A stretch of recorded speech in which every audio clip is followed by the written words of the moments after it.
All right, everyone. Tonight's episode of Wrestle Magic. Oh my God, Yoda's back.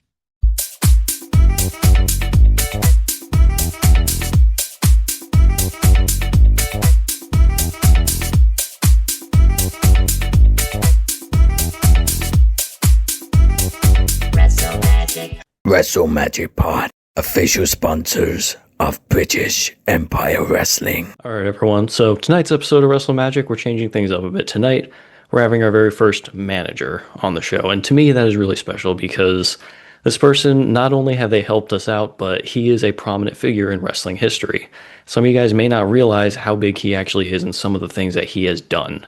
And honestly, I hope we can dive into that and really get some good information about that. But before we start, I do want to say, Mr. Onoo, thank you for the flexibility. My schedule got really crazy, guys. It was insane.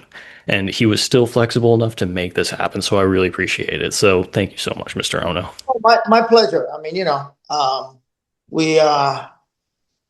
we have to get a shoot job. Clearly this is not what you do for a living full time. So, some of us are lucky, and I've been retired for a few years. So, well, when I say retire, it means like half the work kind of thing to pay the bill. So, so I've been pretty lucky being involved with all the Japanese, and when they need Japanese, they usually contact me. So it's a pretty good. I'm blessed. Absolutely. You have an amazing arrangement of so much memorabilia from all the connections that you have. And plus, you just have an amazing group of connections and so many friendships that I can see with a lot of these amazing stars. You live an amazing life, man. Well, I'm fortunate, I was the mouthpiece for the Japanese. You got to remember what, I think that hurts some of the talents, international talents, whether they're from, any non-English speaking country. I think it hurts because what we do in the United States, television-wise, it's episodic TV, right? So, yes, you can have Ultimo Dragon versus Rey Mysterio, and you'll watch it because for their ability to wrestle. You don't have to have a story. You don't have to have a feud. You just want to watch them wrestle. So it's going to be amazing. They can't have a dull match. So there is that, and I think WCW took advantage of it when we were doing Monday Night War, I should say. But I was lucky, and I've been asked to manage some of the guys, and it's just that I don't want to do that much traveling, to be tied down to one company. It's not like the way it was. It used to be we were on the road for 200, 250, 300 days a year. Now that most of the big companies like AEW and WWE just do television, they don't do quote unquote house shows. So I think the schedule is a lot better. Not to say it's easy, it's still on the road. I remember few wrestlers telling me that they never had a home when they're on the contract. Cause I was talking to Mark Henry just a week ago. He said for the longest time, he just came home and was staying in a hotel for 5 days in his hometown, and then go back on the road and stay in a hotel because, he would only stay, 8 days, 10 days a month. So it wasn't worth it for him to get an apartment. So, those were the days, literally. So, far as that goes, I don't want to be on the road that much. And, I like I said, I get to still see my friends at these fan fests, bring some of the great Japanese in, the Mudas, the Chono, Liger. He'll be coming here in July. In August he'll be here. Tajiri's and Ultimo Dragon, all these guys.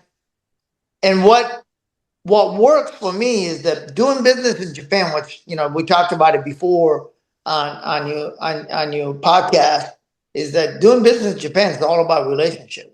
Oh yeah. I mean, I'm not talking about just in wrestling. I'm talking about business in general. So you can have a better product, or you can be a better talent. But if you don't have the right connection, you don't have the right relationship, hard to get through the door.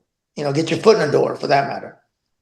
Oh yeah, totally agree. And it's funny that you mentioned Mark Henry. He was on our show maybe a month or so ago. It hasn't been too long, but it was really cool because I remember the first time that I actually saw you in person live was in Manchester. And I Oh remember, yeah, I was waiting in line for Mark Henry's autograph at the time. And I yeah. remember you were kind of walking around just doing whatever, and then all of a sudden, like, Mark Henry wasn't at the table yet. It was just a line of us waiting for him to come back. And I Okay. remember you got in the front of the line, looked at us, looked at the table, and you're like, I don't know who this assistant dude is, but he is not Mark Henry, guys. This is an imposter or something like that. And then just walked away and just kind of Yeah. gave us all that moment to laugh for a second. You know, what inspired you to just walk up and do something like that? Is just your natural charisma or? We're dear friends. I know his kids, and he's got an amazing couple of talented kids. It wouldn't surprise me if they're going to be in pro wrestling sooner than later. Oh yeah. And he's an amazing talent. He's a great person, multi-talented. He's a disc jockey. He does comedies, stand-up comedies. You'll see him next week at the WrestleMania weekend. I don't know where, but in that Vegas somewhere, he'll be doing a stand-up comedy, and of course, he'll be disc jockeying. So he's multi-talented, wonderful guy. He called me to ask me if I want to be in Vegas, but I won't be this time around. It's hard to go back to the same place year after year. So, Yeah. we were there last year, and I had a Muda there. I had a Dragon there. I had Perry Saturn. So it's Perry will be going back there, and I think Ultimo going to be there. But I won't have the big talent like Keiji Muto, Great Muda. So yeah, I'm going to skip and stay home. That's totally valid, you know. And I wasn't really gonna dive too much into the WrestleMania stuff, but now that we're kind of on the topic, you know, how do you feel about them coming back to the same city? What are your thoughts on it? Well, I think it was a financial decision. I think the city of Las Vegas probably gave him a sweet deal for Mhm. them to come back. But I think it's tough for a fan, especially the price of the ticket Oh yeah, is since the thing has changed. You got to remember what wrestling majority of wrestling fan is blue collar. yeah, You know, so it's hard for them to charge tens of $1,000s for ringside seats, or on the floor. And even the nosebleed section is, a few $100s. You have a family of four for 2 days flying into Vegas, that's your family vacation for the year. And if you were there last year, it's hard to go back unless you're a real hardcore fan. So, and you know, but I think WWE did took the money, from the city, and decided, city wanted them back, and I think they were banning the simulcast in a city 50-mile radius, so the hotel couldn't you couldn't have a watch along party, and I think they rescinded that now because a lot of people complained. A lot of times it's better to watch it on the big screen than spending $1,000 and go sit on nosebleed section, and the whole time you're watching a big monitor anyway. You yeah, know, and then yeah, and then you don't need to spend $15 hot dog and you know $15 popcorn. I mean, just yeah. Totally agree with you there. I mean, I'm not gonna totally cast blame here on TKO and everything. I feel like this is a growing pain for them because, they've owned UFC for so long and maybe they're trying to use that business model for wrestling, and then I think they forgot like who wrestling fans are, and I think that's probably one of the bigger issues. What do you think? Yeah, I think it's a learning experience for them. I'm sure the management, took the UFC model and said, okay, let's try this. I think as a wrestling fan, I think everybody want to have a chance to go to WrestleMania, Mhm. and it's something that either it's once in a lifetime or once every 10 years or whatever. If but if you cost too much, you just can't. Yeah, You exactly. know. I mean, nobody wants to take out a mortgage and everything just to be able to afford a show that's going to be, what, a few hours? Even if you go both nights. Yeah, yeah. It's tough. It's a decision. It's a tough decision. Where do you want to go for vacation? You know. Yeah, Yeah, exactly. are we really going back to Vegas? you know, $38 hamburger.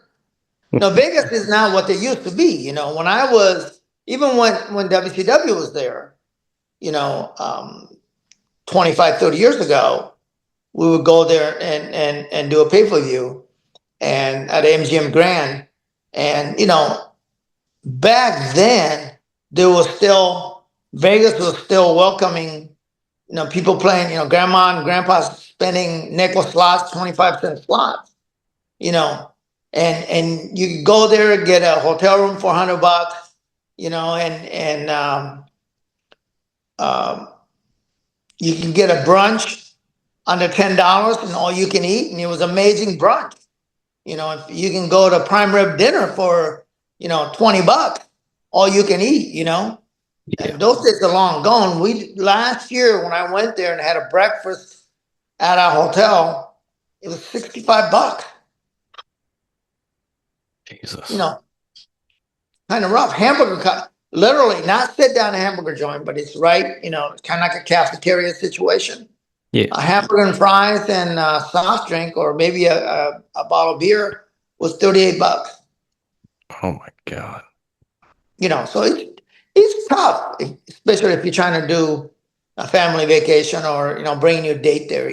So, but I think SummerSlam's in Minneapolis this summer. Hopefully, that'll be a little bit more family friendly, financially anyway. And I mean, but it's I'm sure because of where the ticket sale was, I'm sure I know they lowered some ticket prices. Yeah. Um, I hate to be the person who bought the ticket at face value. Yeah. That's something a lot of people are saying. Yeah. But yeah, I mean, it seems like kind of a raw deal for those who definitely bought at face value. But I'm kind of glad that, to an extent, TKO is learning. Let this be, the first I don't know how to exactly explain it. I guess maybe mishap or misstep maybe. And then Everything's a learning, right? Everything is a learning curve. So for them, the new management. So of they'll figure. course. And WWE was profitable last year, more than UFC. So Yeah, that's very true. But getting into the interview itself, something we always do like to ask here at Wrestle Magic. So, Mr. Ono, what was yeah, your childhood like, and who were you before you became who you became in the wrestling business? What was Mr. Sonny Ono, or I believe first name, I don't know if I'm pronouncing this correctly, Kazuo? Kazuo. Kazuo, okay, my apologies. The Kazuo is such a common name in Japan. It's almost like Jim. Okay, Kidding. interesting. Yeah. Um, I migrated to this country when I was 11 years old, and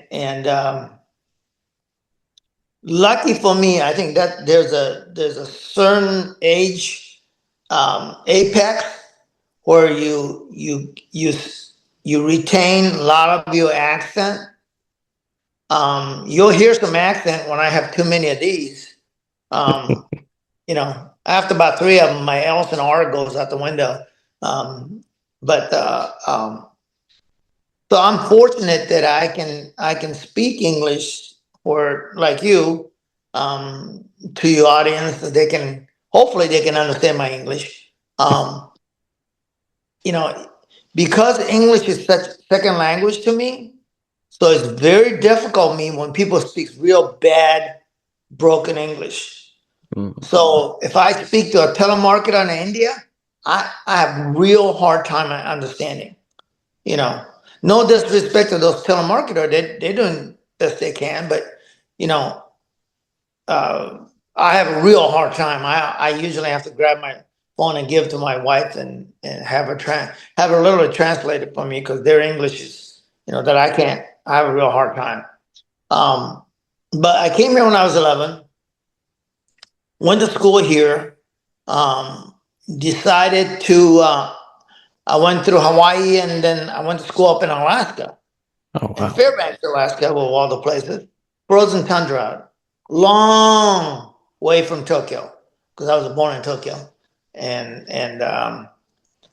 decided when I turned 18, decided to go visit some friend in what they call Lower 48, um, and settled in Minnesota, um, and I got a construction job, and I was already into martial art, judo and karate. So what I did was I got involved in a club and then continued to do that. Eventually, opened my own school, and then that's how I befriended actually Eric Bischoff. He was, you know, him and I are about the same age. We're about 6 months apart. He's younger than me, Really? about 6 months. Yeah, he's in February. I'm in July, and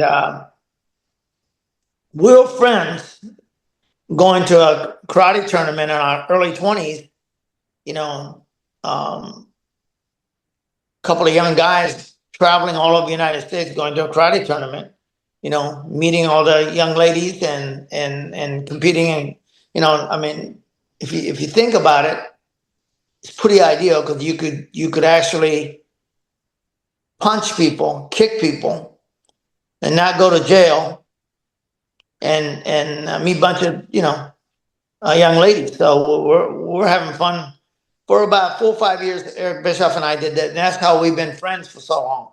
We've been friends for about 46, 47 years. Okay. Interesting. It's been that long, and you guys all met through martial arts. That's really interesting. Right. And actually, I don't know how much you know how I got in the wrestling business. With Eric called me one day. I done some business with him, various business. I had a game called Ninja Star Wars. You can actually look that up. It- I produced it, and Eric said, "Hey, we got to put this on TV." So what happened was that Eric Bischoff went to, I know how we can get it on TV. I said, "Really? I don't know nothing about marketing." So what he did was he went to AWA. It was in Minneapolis, where Vern Gagne had you know, All Star Wrestling, AWA, and he went and knocked on their door and said, "Hey, we got this great game, and it's a low tech laser tag is what it was. A vest, that little ninja star will stick to it, you know, and we had a headband and goggles, and, and kid would play. It's literally low tech laser tag, you know, Interesting. and so Eric went over there and said, "Hey, I know you guys on national television. They would swap off commercial times. So how about put this game on your television, your commercial time? We'll take the order and we will fulfill the order and we'll split the money." And Eric, being very articulate, great salesman, good looking guy, from that, Eric got a job in the wrestling. Really? "Hey, Ed, you're a good salesman. How'd you like to come and sell our TV for us?" And that's how Eric got in wrestling business.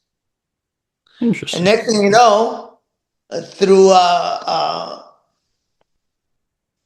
various circumstances, one announcer was not available one day for TV taping.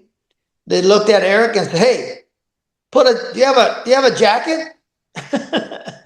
You got a suit jacket?"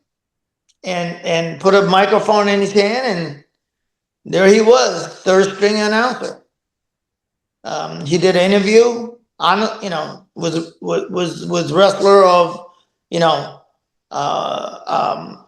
all the AWA guys, from Hulk Hogan was still there, so Mr. Vachon, all the great icon of wrestling was there, from Vern Gagne and on. And that's how Eric got in the wrestling business. Then they were selling television program in Atlanta I believe through ESPN and so on. And I think somebody from Turner Broadcasting just came from NWA or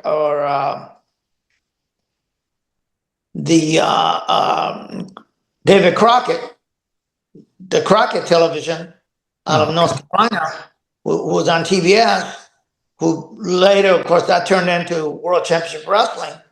And that's how they offered him a job, and he moved to Atlanta. And of course, it didn't take him long for him to move up the rank, and he became vice president of the company. Okay. You got to remember, he literally started out with third string announcer, and one day he calls me up and says, "Hey, how's your Japanese?" I said, "Well, I'm born there." "Yeah, how'd you like to go to Japan with me?" I said, "Okay." Free trip to Japan. "Yeah, I'm going with you." And then, but I didn't know I was going there to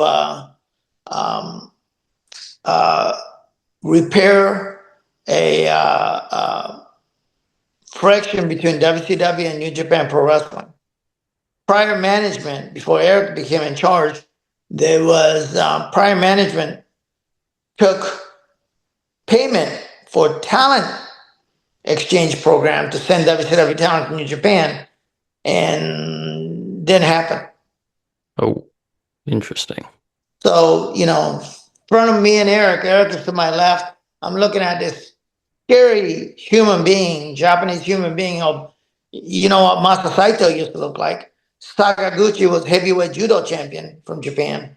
You got Ricky Choshu, which another huge, scary human being, and they're not cracking a smile. They're looking at me like, literally, we stole their money. Like upward of something like $500,000. Oh, Jesus. And we didn't send any talent. So I don't know nothing about this, and unfortunate for me at the time, they tell me to translate. So Eric started to speak, and first thing he said is, "Well, first I would like to apologize." And mind you, I'm hearing this and translating at the same time. Not smart to the business, don't know nothing about the business. All I know is, I'm on a spot here. And then as he's telling the story, I'm understanding for the first time we took all this money from these people and then provide the service. No wonder they wanted to kill us.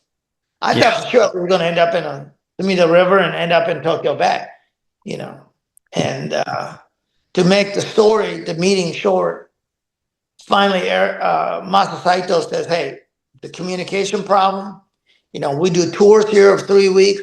We need advertisement time, so we need to know who's available, the Ric Flair, the Stings of the world, who's available for our tour way ahead of time, and we can never get a straight answer."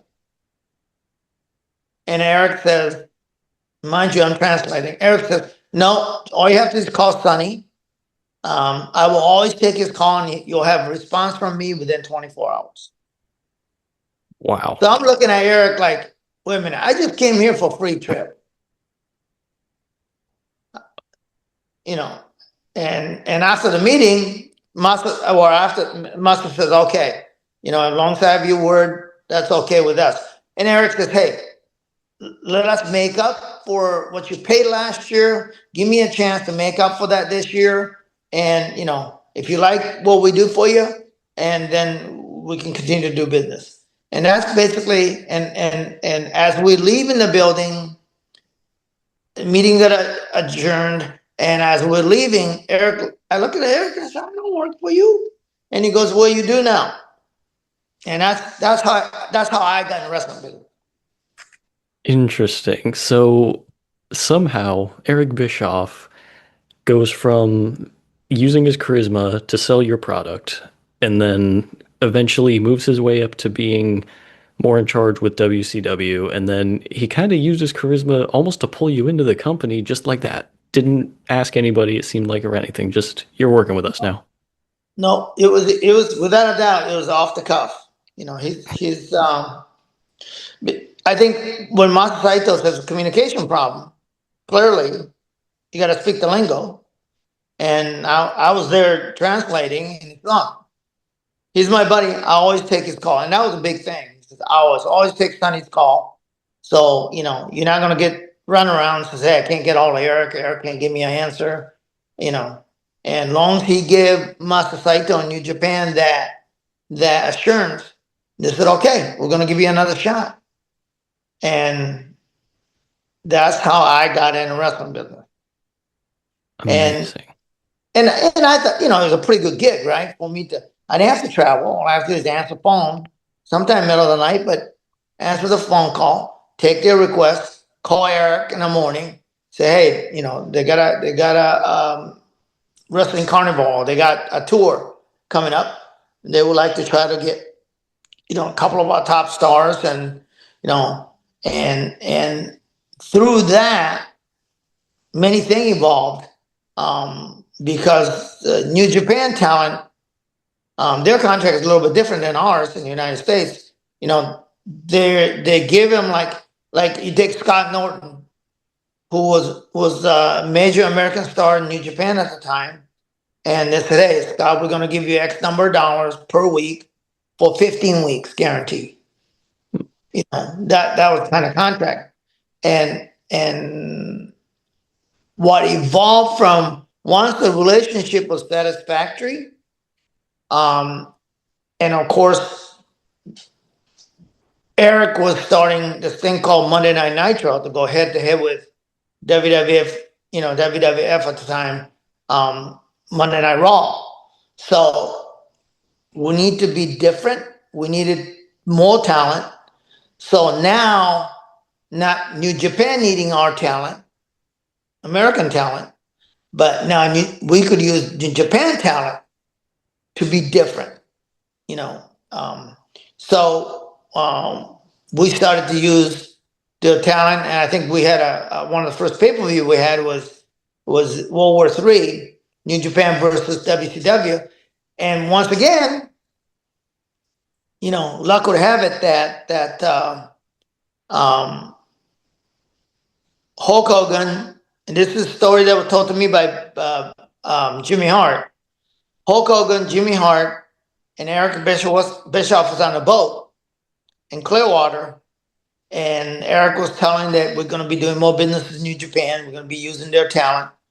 And Hulk and Jimmy's the one who said, well, who's going to manage those guys? You're going to need a mouthpiece. And Jimmy, I believe that Jimmy and Hulk, Jimmy the one suggested, and Hulk backed Jimmy up and say, why don't you just use your buddy Sonny? And I done some movies, martial art movies and stuff like that. So I was used to being in front of camera. I mean, not live camera, but certainly. Hulk and Jimmy convinced Eric for me to be a character, the Sonny Onoo character, to manage, and the character was developed because during that time, remember, there was a bubble there, the economy bubble, But Japan had the money to spend. They were in this country buying, early 90s, Japan was spending all kind of money in the United States buying golf courses. The joke was, we couldn't beat it out of you guys in World War II, so we decided to buy it. And they were buying all the lands and stuff in, California and Hawaii and stuff. So that was my character, right? So, rich Japanese guy, believing that Japanese was superior wrestling talent. That was my character.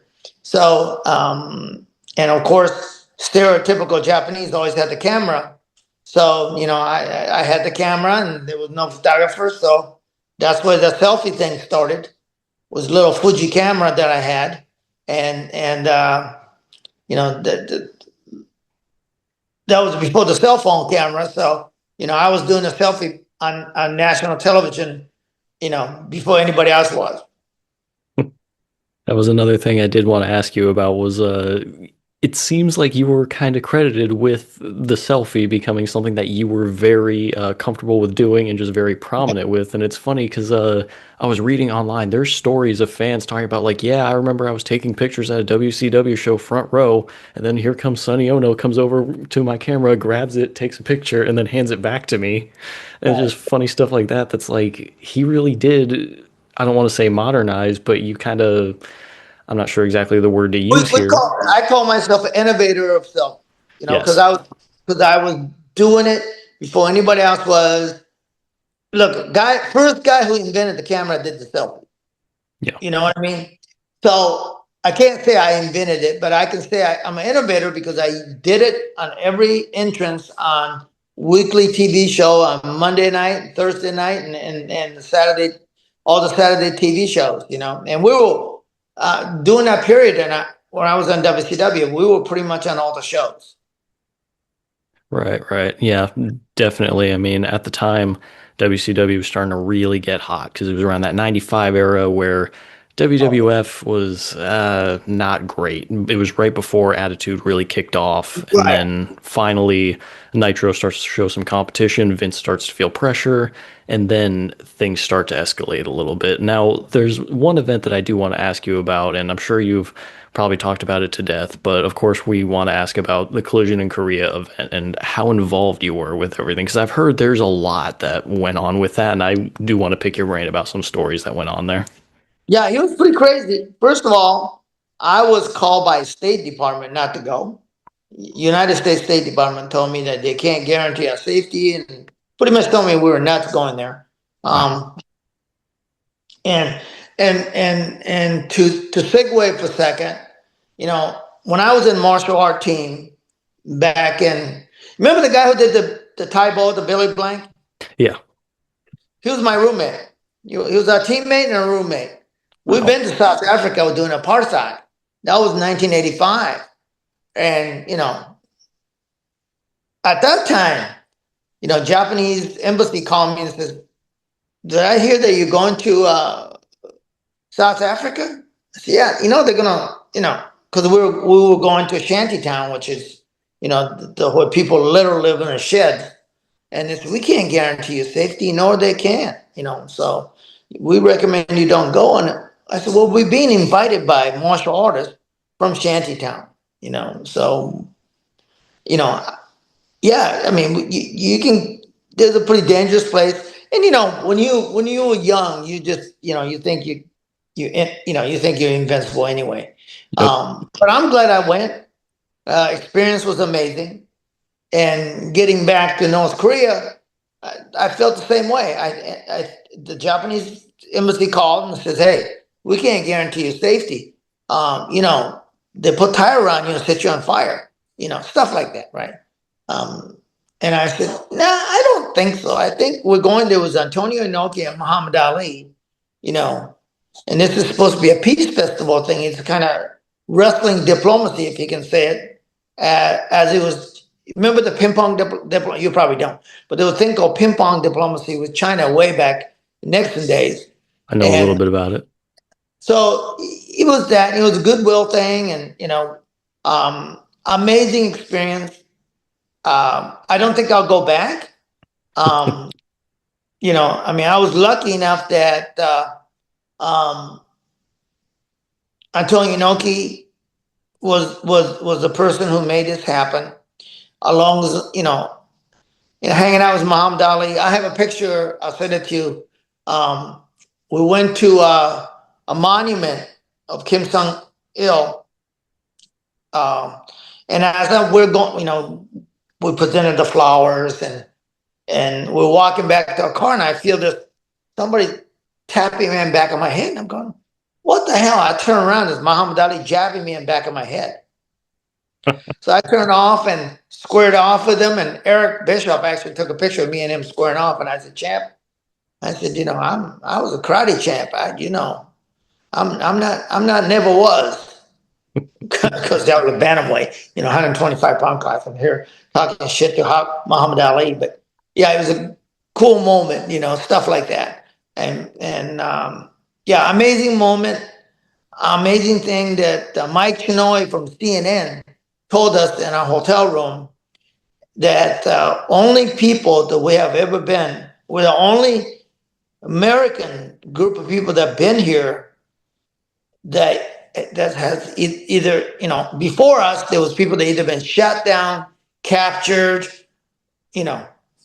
or kidnapped or whatever it was, Yeah. So he was freaked out that we were there. And Deborah Wong from ABC News told us, it says, "I've been trying to come to North Korea as a reporter, and only chance I get to come here is I come to cover wrestling. Are you kidding me?" She says, she thought that wrestling was low brawl, But we did. I think we're in the Guinness Book of Record for how many fans? Yeah. 180,000 one day, and I think it was 185,000 the second day, or something like that. It was, I don't know if those people. I doubt they bought tickets. And likely they probably had to be there. I don't know. It might have been a mandatory deal, but we did perform in front of largest audience in history in a Guinness Book of Record. And I mean, I can tell you things that is crazy. I mean, literally, Eric befriended our Secret Service. They were called a guide, and we were assigned a person. The stuff they asked us was a lot of propaganda stuff, because I was Japanese. So they would ask me, and says, I mean, their history is different than ours, The great leader, Kim Jong Il, won the World War II, and got rid of the evil Japanese imperialists, and of course also got rid of the Americans. And I have to bite my tongue and go, wait a minute, I'm pretty sure Japanese were fighting Americans. Mm-hmm. So I didn't realize we were defeated by North Koreans. Both of us were, or both our country were. But it's pretty amazing. They have a monument that look like the Tower of Triumph, like in Paris. Yeah. They have one of those over there, but it's about Korean people uprising against the Japanese, and and how they defeated the Japanese imperialists. I mean, listen, I wasn't born then, so I have no dog in a fight, and that's what I would say. They would try to get me to say things. They would ask Eric about, do you realize American dropped one bomb for each citizen of North Korea? And what can we say? We weren't there. We weren't even born then. And we would say, my standard answer was, when they would ask me something about Japanese, occupation and all that stuff, and I would go, I live in Iowa. I don't know. That's a good answer. Yeah, I live in Iowa. Corn. That's about it. I don't know, man. I wasn't there. You tell me, I guess. Well, I mentioned Scott Norton earlier. He almost didn't come home. Really? I don't know if you know that story. He's got a very energetic wife named Tammy, and I think Scott might get mad at me if I say this, but she wears her pants in her family too. She's got a Genki. And she was mad at him for not calling her, and she didn't realize we were in North Korea. She thought we were in South Korea. South Korea is like Tokyo. You know what I mean? It's Western as you could be. So he thought that, or she thought that he was partying along and not calling her, and so she's absolutely upset. So, and you can't call from North Korea. You can only call China. Right. So he finally figured out a way to call China and relate the phone conversation to Tammy's wife, and they will relate the phone call to his room. So finally he gets on the phone. Now, I wasn't there, but this is what Scott tells me. He says, and she's screaming at him, "I know you're partying, having a good time. You don't even have a time to call me. Yada, yada, yada." And Scott, in his defense, goes, "Tammy, you don't understand. I'm in North Korea. They took our passport. There's nothing to do here. This place is a shit." Phone goes dead. Because they told us before we went there, watch what you say. Everything you're saying is being listened to. Everything, every step you take, they're watching you. So when he said that, phone went dead. And I think next thing that happened was a few minutes later, there was a couple guys with the machine gun knocking on his door with his speaker service person or his guide, and he says to him, "Why do you hate our country? And if you hate our country, why are you here?" And I think they took him down the basement of the hotel and interrogated him for a long time. And I would tell you, since you know the history of North Korea, that one kid that came back because he stole some banner off the wall. Yeah. Scott was, could have easily not came home. Yeah. And I think the only reason he got to come home was because of Antonio Inoki. And certainly there was Muhammad Ali, and I think they decided to let him go. So he's lucky to be alive, I think. Yeah, I mean, I agree with you there because, I mean, the relations themselves, obviously, it's always tense, it seems like. So the fact that there was any kind of leadway and the fact that guys like you and Antonio Inoki and Muhammad Ali all went over there, that probably did help his case, at least a little bit, if nothing else. Oh, absolutely. And one of the things that experience-wise, I'm glad I did it. Our frontal lobe developed a little bit more about a fear factor as we get older. I don't think I'll go back. I'm glad I did it. I'm glad I experienced it. I'm probably one of a handful of people that actually went to North Korea and came back. Yeah. So, yeah. So, I think you can probably count less than 100 people, certainly less than 50 people, American, who got to come back. So, like I said, I'm glad I can say I did it. But as it goes, it was an amazing experience, and got to hang out with people like Muhammad Ali and Kensuke Sasaki and Akira Hokuto. There was a love story there. I don't know, about that one. Yeah, that they're married, and sorry, Akira Hakuto, she was a very good wrestler. Wasn't she the one who broke her neck mid-match, held it up with her hand, and continued? There was some crazy story about her like that. But I will tell you this: Akira Hokuto, I managed her in WCW. She was a one and only, and still holds the WCW Women Belt, World Championship belt. She still has it. We were supposed to blow it off as Medusa, but that never happened because of kind of after I left WCW, the New Japan relationship went south. And you know, Vince Russo came in and they want to use international talent. You know, left $500,000 on the table. I think it was more like $1 million on the table. And that WCW New Japan relationship went south because nobody was looking, you know, nobody was taking care of it.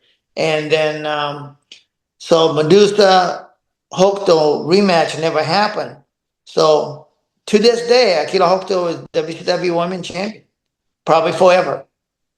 Yeah, that's a good point because I mean, well, the company's been under since what, 2001? There's no way anybody can challenge for it technically unless she just comes out randomly at an indie event, says I want to put this belt on the line and just have somebody random dethrone her, I guess. But yeah, I mean, that also does bring up something else I wanted to ask about. Now, my uncle, the gardener, he's also a part of the show, and he did want me to ask you about, wasn't there a lawsuit that came after you got released? Yeah, well, Vince Russo came out. There was a coup. They got rid of Eric, and I just signed a 2-year deal. And Vince Russo came out and said, and it's a matter of public record. You can look it up. He did an interview and transcripted, and that interview says, you know, he didn't give a shit about the Japanese. He didn't give a shit about the Mexican. I'm about using American for American TV, and proceeded to terminate $1 million contract with New Japan. Got rid of all the Japan, almost all of it. I think Kaz Hayashi stayed behind. But other than that, there was they did bring Muda back a couple of times, just because there's some leftover stuff that contractual obligation. They brought him back a couple of times, but they certainly didn't use him right. Muda was just here in my house 10 days ago, and we kind of talked about that. You know, he had no idea. He was just there to do his, his contractual thing for New Japan. But yeah, he proceeded to get rid of all the Mexicans and all the Japanese. And, so I said, well, and actually, I just sued for the balance of my contract. What they should have done was just not use me, if that was the case, and pay my contract. They didn't. So they decided to terminate my contract. So I said, nah, I think you owe me money. So, and I ended up, they ended up selling, and I got what was contractually agreed to. So, and along with that, I think a bunch of other people. It was all independent. It was not a class action. It was all independent. There was a bunch of discrimination lawsuits that went on. Interesting. It's Rightly so. It was pretty crazy. You can't, you can't go on and say, if you're the booker, right? Yeah. Yeah, you might not hire and fire people, but if you're the booker and you say, hey, moving forward, I'm not using any non-white talent. Oh boy. Company's not gonna keep non-white talent because your head booker said you're not gonna use them. So you can say I don't have a power, or you don't have a power to hire and fire people, but yeah, you do. Indirectly, you certainly do. Yeah. That's no different than if Burger King says, "Hey, moving forward, we're only going to sell chicken." Why are you going to buy hamburger then? Exactly. I mean, why are you going to inventory the hamburger that you're not going to sell anymore? So Yeah, I mean, at that point, it just makes sense to cut out some of the excess weight at that point because otherwise it's just burning a hole in the bank account. And yeah, right. I think, but you can't, you can certainly say, hey, I don't like Sonny Onoo. I don't want to use Sonny Onoo anymore. You can do that. Hmm. But you can't say, I don't want to use Japanese. I don't want to use any Japanese. You know what I mean? You can't use race as a decision to eliminate employment. And I don't want any Mexican on my TV. You can say, hey, I don't want to use psychosis anymore. El Dandy, La Parca. Yeah. You can individually do that, but you can't take a group or race of people and say, don't want to use them. You Yeah. can't do that. That's a bit far. And That would be a hearing that, discrimination. yeah, I agree. It's definitely discrimination. And it's just funny for me to think, like, I don't know, how do you get rid of somebody that's like prospering deals and things with other countries and you guys have this good of a relationship? You bring in this other person, he's immediately like, yeah, just scrap it all. What? Are you kidding me? You've got some of the greatest talent in the world coming from Japan and Mexico, and you just don't want to use them? What is the thought process behind that? I don't know. You have to ask Mr. Russo. Ridiculous, isn't it? Yeah. Well, one of the reasons why, I mean, he's got baggage, right? I mean, he's got that historical baggage, and I think he's hard pressed to, you know, work for another major company. I mean, for anything. I'm not talking about just in wrestling. When you got that tag on you, it's kind of hard for you to get employment or any kind of managerial position. Yeah, it's interesting just to see. And I don't know, yeah, that I'm kind of dumbfounded and lost for words just hearing that. And yeah, I'm sorry that you went through that. That's horrible and just ridiculous that that was his thought process was, man, we got guys like Ultimo Dragon, Jushin Liger coming over. We got the Great Muta. Now we don't need them. Who does that? Who in their right mind? Ridiculous. Yeah. Well, and then what's really sad is that you got to remember what made WCW Nitro was, and I think Eric would be the first one to tell you, we were competing with Raw, but we wanted to be different. They were larger than life guys, and we wanted some of that, NWO thing was Kevin Nash and Scott Hall, and of course Hulk Hogan. Those guys were bigger than life, but yet if you can tune in on the second hour where we go head to head with Raw, as I was telling you, you had Juventud Guerrero versus Ultimo Dragon. You had Psychosis versus Rey Mysterio. You don't need a storyline. You want to watch it. You want to watch the match because it's going to be the high flying, crazy lucha, strong style mix up matches that you don't get to see. You certainly didn't get to see that in WWE. So we were showing him something different, and because you didn't have to create a storyline to watch the match, so I certainly enjoyed the match. So I think we were different, and we did it. They did it very well. I think Eric knew what he was doing, and we didn't beat them doing the same thing they were doing because I think Eric realized they knew they did that very well. Yeah. And of course, 1998, when the NWO thing happens, big turn was Hulk Hogan turning heel. Yep. Which was historically probably one of the major things ever happened in pro wrestling history. Getting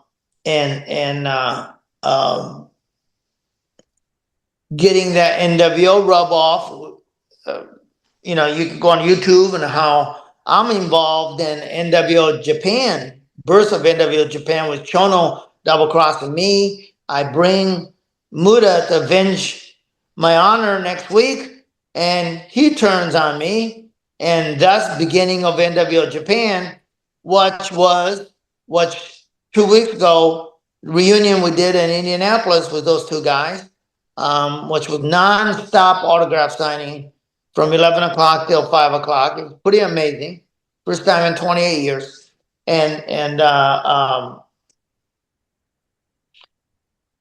To give you how crazy NWO was in Japan was in 1998, and I got this figures from their executive from New Japan, former executive of New Japan. They were selling a t-shirt for $38, $32 to $38. Just plain NWO t-shirt. Mind you, this is 1998, you know. And they sold $8 million worth of t-shirt then in 1998. Japan did. They were around gross sale of that figure. So people will come in and buy a t-shirt. Non-wrestling people will come in, buy the t-shirt by the dozen and leave. They weren't wrestling fans. They just wanted the NWO t-shirt. It was that crazy. Because I would get an order, because I was doing, I was still working liaison. So I would get an offer from, I would get an order that said, hey, we need, for this series, we need a, 2,000 t-shirt. And we said, okay, can you FedEx it to us?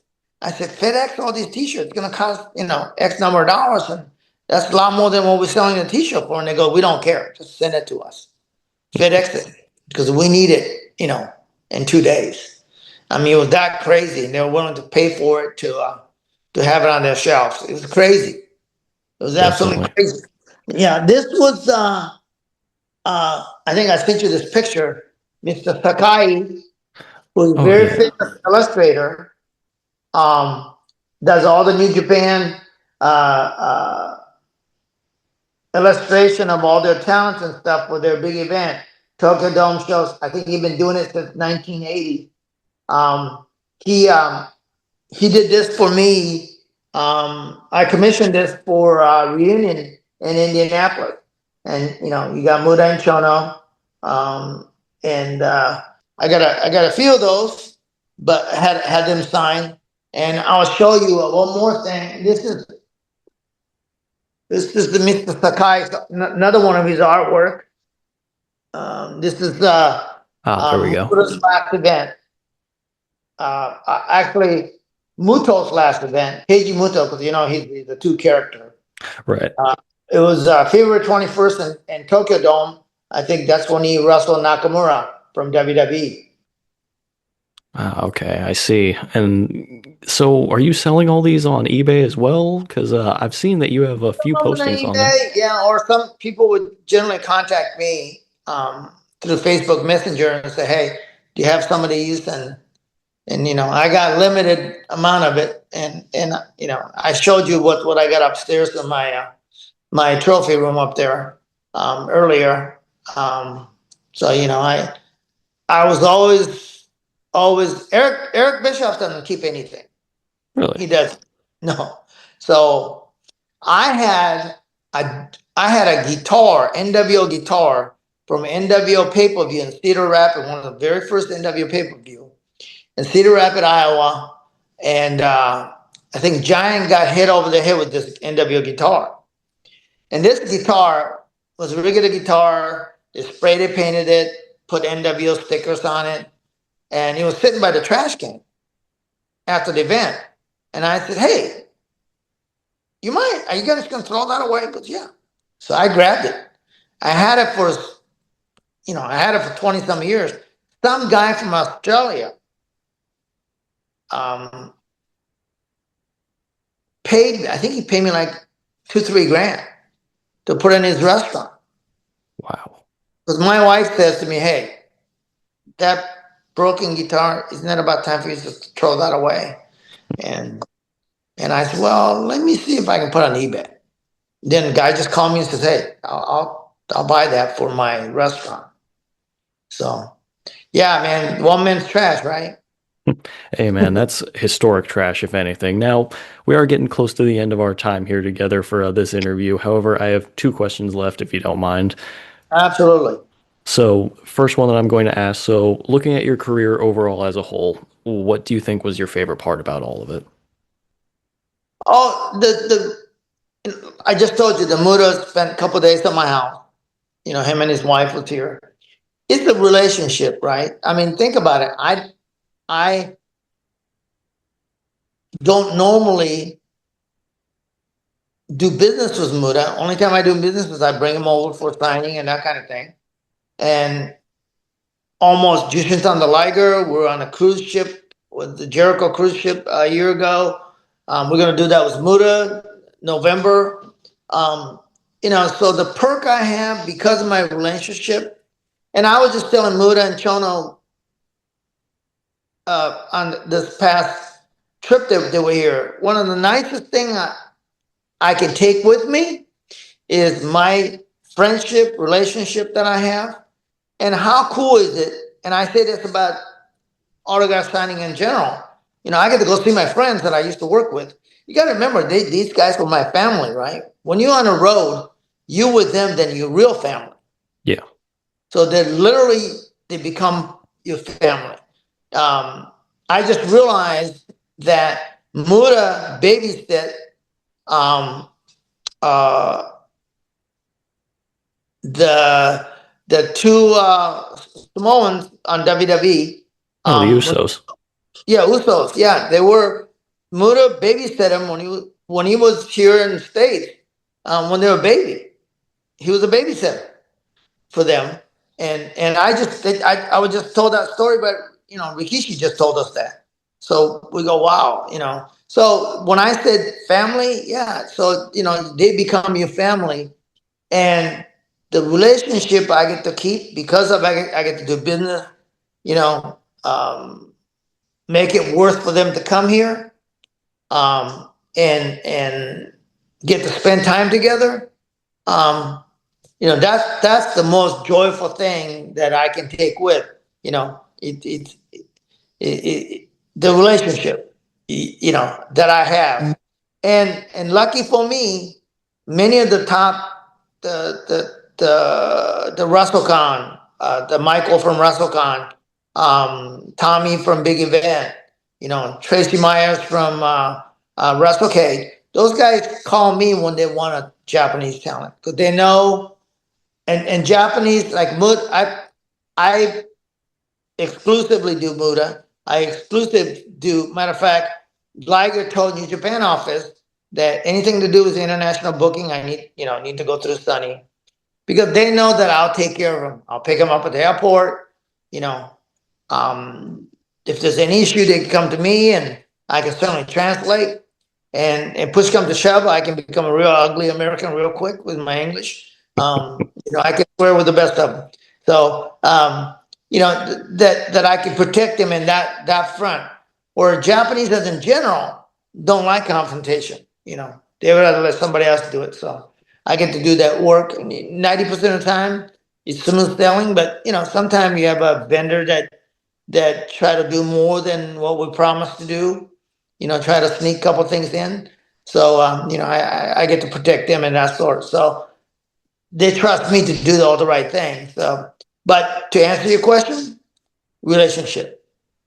I see. I like that though. It's something that's going to stick with you even after the business is gone. If when you guys are all retired, you guys can still hang out and just be like, "Hey, you remember that time? Yeah, that was, amazing." And you guys are signing autographs to whoever and just being able Right. to live it. And that's a really cool experience that's never going to go away from you. I love that. And not just a Japanese talent, but I probably talk to Paris talent on a daily basis. Another day I will tell you about his story. But he's doing well now. He Yeah. had both hip surgery. So he's starting to make rounds a little bit, and I help him with that. So many of the talent. I mean, I love it when I go to like Indianapolis. I saw Diamond Dallas Page. Um, Scott. Norton lives here in Texas. Sting lives here in Texas. Goldberg lives here in Texas. So, they're all right around here. So, and whenever I need something, I can just say, hey. So relationship, that's the most important thing. Absolutely. And I love that. But all right, so we are getting towards the end of the show here. We're about to move into my favorite segment. Wrestle Magic. So, recommendations for the week. Now, I do want to apologize to my audience because after the last couple shows that Sonny and myself have done recently, I forgot to give my own recommendation because I was so enamored. We're working with Masahiro Chono and the Great Muta, and I'm like, oh my God, it's them. What do they want to say? So, I'll give you guys one real quick, and I'm just going to say, I recommend going back to some N64 stuff, guys. The old gaming consoles and everything. I know you're probably thinking, well, why do you want to work with that? Well, let me tell you guys something. When you bought a game back then, you had the whole game in that cartridge. You didn't need updates and whatever else all the freaking time. Plus, people are modding games now, so you can get brand new games that are just different based off of the old ones, including WCW and NWO Revenge. They have things called Freem editions where they're updating the roster and like putting in new wrestlers and just making something different. And it's really cool. I do recommend it, guys. So yeah, that's what I'm going to give you guys for now. But Mr. Ono, what would you like to recommend for the audience? Could be Chime anything. off on that. Let me chime them off on that. I'm gonna tell you one funny story. Okay. So one day, we get a paycheck, it goes to our house.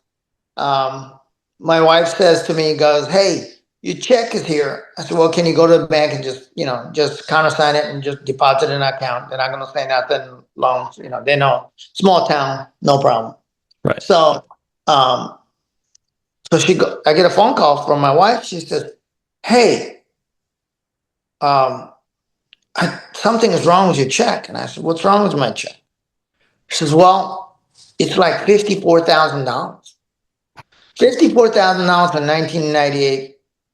It's a lot of money to me. A lot of money now. Yeah. And especially, I didn't have merchandise. So I'm not thinking, I say, hey, this must be like Macho Man's check or something, right? It's because we got paid every 2 weeks. I'm going like, it can't be my check." So I said, "Give me the check number. Let me call the office and I'll call you back." Because I didn't want to deposit and act like I didn't know nothing and get in trouble later, or getting somebody in trouble at accounting. So Yeah. I called accounting at WCW and I go, "Hey,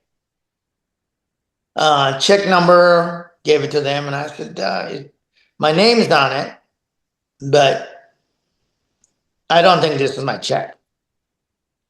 It's 50 some thousand dollars." She goes, "Oh, okay. Let me check on it and get back to you."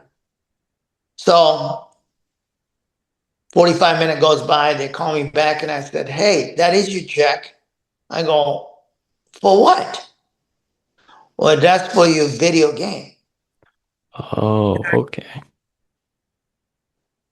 I said, "But I'm not in a game." "Oh yeah, you're in a game. You're one of them hidden characters that after you win so many level, you get to access these guys." So I said, "Really? So I'm in the game?" "Yeah, you're in the game." So I was happened to be in WCW office at that time, and I went right to person who was in charge of licensing, and I said, "Please put me in every game there is. I don't need any T-shirts. I don't need anything. Just put me in a video game." So I was on every game, Really? and it was crazy because every 3 months, get a big chunk of check, and I go, "Holy bucket!" Mm-hmm. It was really a bonus. And one other thing I will tell you, because a lot of wrestler makes this mistake, because it's 1099, which means that they don't take the tax out. You got to pay your taxes.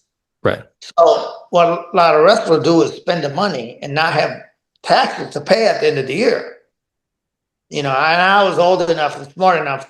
It hurt, but I remember one year I paid like $78,000 in the tax, and I Oh said, my God. yeah, which was almost all the saving I had. And I said, "Man," I said, "okay, I'm glad I have it." Mm-hmm. you know. But yeah, that was my video game story. That's awesome, though. I love that. But all right, so like I was saying, so want to get a recommendation from you for the audience. So it can be anything, movies, TV shows, video games. You've already said dog breeds before because I know you love your French bulldogs, and I believe you have a Yeah. pug as well. So Yeah. anything you'd like, my friend. Well, I appreciate that. I think I was uh, I was going through um, a couple of my friends. You should. I don't know. You're a lot younger than I am, but and I hate to harp on this. When I talk about relationship with friends, wrestlers, and treating them like they treat you.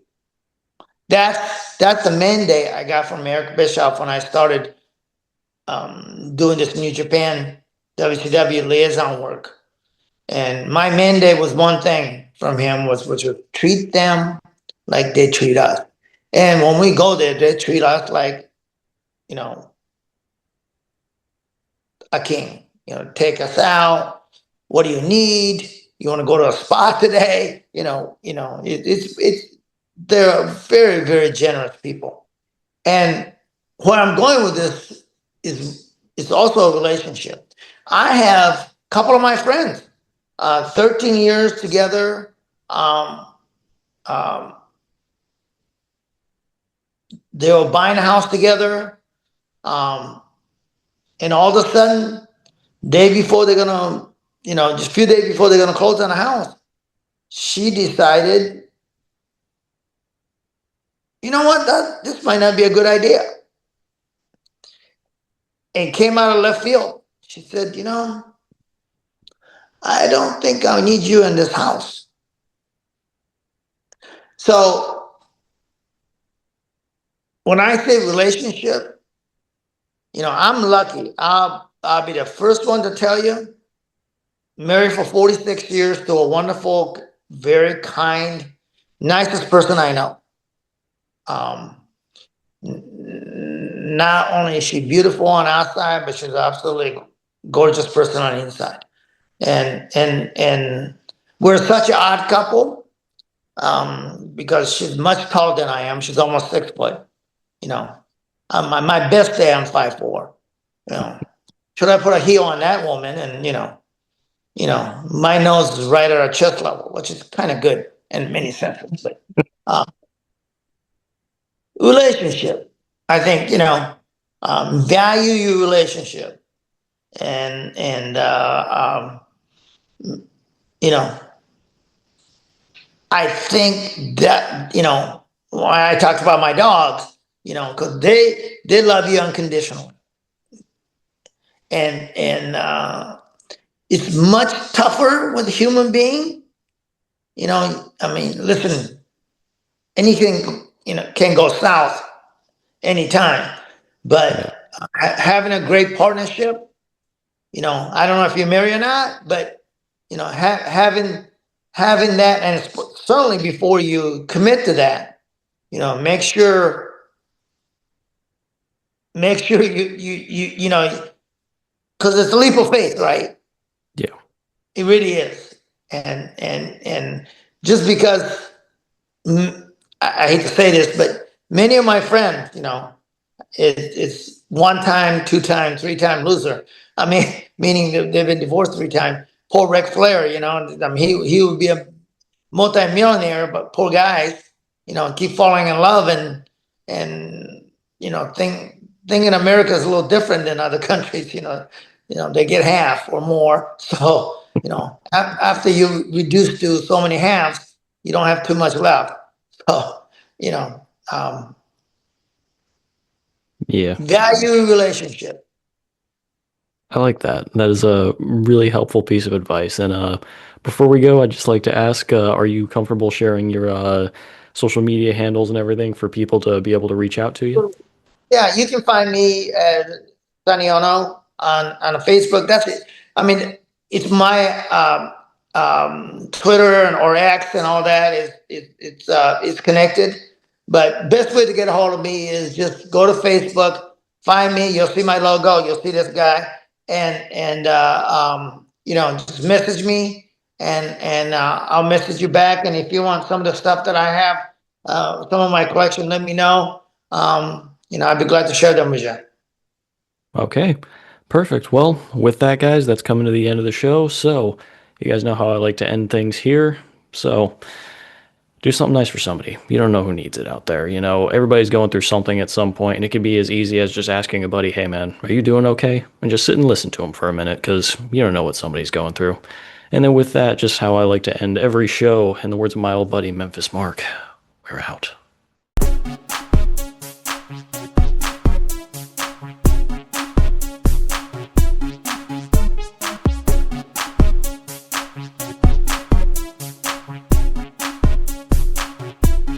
Wrestle Magic.